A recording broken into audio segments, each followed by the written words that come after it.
ఎలాంటి హెల్ప్? ఒక్క 5 నిమిషాలు ఇక్కడొచ్చి కూర్చుంటే చెప్తా. నీకు నచ్చితే హెల్ప్ చేయి, లేదంటే నీ ఇష్టం, నేను డిస్టర్బ్ చేయను. నువ్వు వెళ్ళి చావు. Just 5 minutes, only 5 minutes please. Only 5 minutes పక్కా? పక్కా.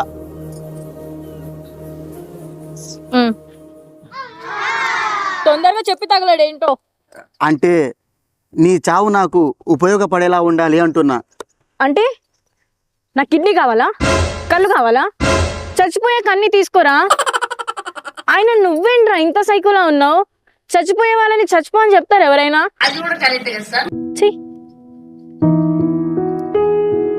పాపాపి సుశీల, అది కాదు. నేను ఒక రైటర్ని. అవునా? నిజమా? నా కథకి రేపే డెడ్ లైన్. చేద్దామంటావు మరి?